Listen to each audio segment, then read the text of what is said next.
మొదటి సమూయేలు గ్రంథము 10వ అధ్యాయము. అప్పుడు సమూయేలు తైలపు బుడ్డి పట్టుకొని సౌలు తల మీద తైలము పోసి అతని ముద్దు పెట్టుకొని, యెహోవా నిన్ను అభిషేకించి తన స్వాస్థ్యము మీద అధిపతిగా నియమించి ఉన్నాడు అని చెప్పి ఇలాగు సెలవిచ్చెను.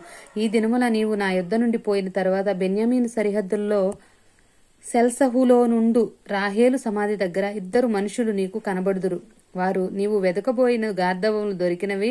నీ తండ్రి తన గార్ధముల కొరకు చింతింపక నా కుమారుడని కనుగొనుటకై నేనేమి చేతునని నీ కొరకు విచారపడుచున్నాడని చెప్పుదురు.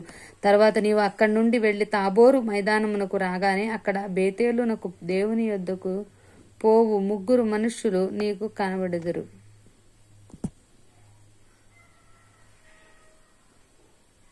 ఒకడు 3 మేకపిల్లలను, ఒకడు 3 రొట్టెలను, ఇంకొకడు ద్రాక్షారసపు తిత్తిని మోయిచూ వత్తురు. వారు నిన్ను కుశల ప్రశ్నలు అడిగి నీకు 2 రొట్టెలు ఇత్తురు. అవి వారి చేత నీవు తీసుకొనవలెను. ఇలాగున పోవుచు ఫిలిస్తీయుల దండు కాపురముండు దేవుని కొండకు చేరుదువు. అచ్చట ఊరి దగ్గరకు నీవు రాగానే స్వరమండలము, తంబుర, సన్నాయి, సితార వాయించు వారి వెనుక ఉన్నతమైన స్థలము నుండి దిగివచ్చు ప్రవక్తల సమూహము నీకు కనబడును. వారు ప్రకటన చేయుచూ వత్తురు. యెహోవా ఆత్మ నీ మీదకి బలముగా దిగివచ్చును. నీవు వారితో కలిసి ప్రకటన చేయుచుండగా నీకు కొత్త మనసు వచ్చును. దేవుడు నీకు తోడుగా ఉండును గనుక ఈ సూచనలు నీకు సంభవించిన తరువాత నీకు మంచిదని తోచిన దాని చేయుము. నాకంటే ముందు నీవు గిల్గాలుకు వెళ్ళగా దహన బలులను సమాధాన బలులను అర్పించుటకై నేను నీ యొద్దకు దిగివత్తును. నేను నీ యొద్దకు వచ్చి నీవు చేయవలసిన దాన్ని నీకు తెలియజేయ వరకు 7 దినముల పాటు నీవు అచ్చట నిలువవలెను. అతడు సమూయేలు నద్ద నుండి వెళ్లిపోవుటకై తిరుగుగా దేవుడు అతని కొత్త మనస్సును అనుగ్రహించును. ఆ దినమునే ఆ సూచనలు కనబడెను. వారు ఆ కొండ దగ్గరకు వచ్చినప్పుడు ప్రవక్తల సమూహము అతనికి ఎదురుపడగా దేవుని ఆత్మ బలముగా అతని మీదకి వచ్చును. అతడు వారి మధ్యన ఉండి ప్రకటన చేయుచుండెను. పూర్వము అతన్ని ఎరిగిన వారందరూ అతడు ప్రవక్తల్లో కూడా నుండి ప్రకటించుట చూచి, కీషు కుమారునికి సంభవించినదేమిటి? సౌలును ప్రవక్తల్లోనున్నాడా అని ఒకనితో ఒకడు చెప్పుకొనక ఆ స్థలమందు ఒకడు వారి తండ్రి ఎవడని అడిగెను. అందుకు సౌలు ప్రవక్తల్లోనున్నాడా అను సామెత పుట్టెను. అంతటా అతడు ప్రకటించుట చాలించి ఉన్నత స్థలమునకు వచ్చెను. సౌలు యొక్క పినతండ్రి అతనిని అతని పనివాణిని చూచి, వీరిద్దరూ ఎక్కడికి పోతిరని అడుగగా అతడు గార్ధవములను వెదకబోతిమి, అవి కనబడకపోగా సమూయేలు నద్దకు పోతిమని చెప్పినప్పుడు సౌలు పినతండ్రి, సమూయేలు నీతో చెప్పిన సంగతి నాతో చెప్పమని అతనితో అనగా, సౌలు గార్ధవములు దొరికినవని అతడు చెప్పినని తన పినతండ్రితో అనెను. కాని రాజ్యమును గూర్చి సమూయేలు చెప్పిన మాటను తెలుపలేదు. తర్వాత సమూయేలు మిస్పాకు యెహోవా యొద్దకు జనులను పిలువనంపించి ఇశ్రాయేలుతో ఇట్లనెను.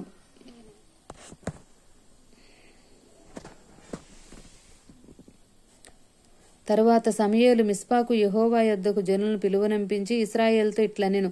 ఇశ్రాయేళ్ల దేవుడైన యెహోవా ఇలాగు సెలవిచ్చుచున్నాడు, నేను ఇశ్రాయేలులైన మిమ్మును ఐగుప్తు దేశంలో నుండి రప్పించి ఐగుప్తుల వశములో నుండి మిమ్మును బాధపెట్టిన జనములన్నిటి వశములో నుండి విడిపించితిని.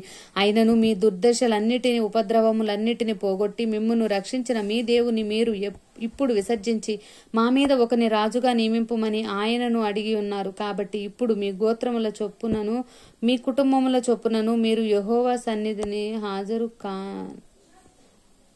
హాజరు కావలెను. ఇశ్రాయేళ్ల గోత్రములన్నిటిని ఇశ్రాయేలు సమకూర్చగా బెన్యామీను గోత్రము ఏర్పడును. బెన్యామీను గోత్రమును వారి ఇంటి కూటముల ప్రకారము అతడు సమకూర్చగా మద్రి ఇంటి కూటము ఏర్పడును. తరువాత కీషు కుమారుడైన సౌలు ఏర్పడెను. అయితే జనులు అతని వెదికినప్పుడు అతడు కనబడలేదు. కావున వారు, ఇక్కడికి ఇంకొక మనుష్యుడు రావలసి ఉన్నదా అని యెహోవా యొద్ద విచారణ చేయగా యెహోవా, ఇదిగో అతడు సామాన్లో దాగి ఉన్నాడని సెలవిచ్చును. అతడు పరిగెత్తిపోయి అక్కడి నుండి అతని తోడుకుని వచ్చిరి. అతడు జనసమూహంలో నిలిచినప్పుడు భుజములు మొదలుకొని పైకి ఇతరుల కంటే ఎత్తుగలవాడుగా కనబడును. అప్పుడు సమూయేలు జనులందరిలో యెహోవా ఏర్పరిచిన వారిని మీరు చూచితిరా? జనులందరిలో అతని వంటి వాడు ఒకడునూ లేడు అని చెప్పగా జనులందరూ బొబ్బలు పెట్టి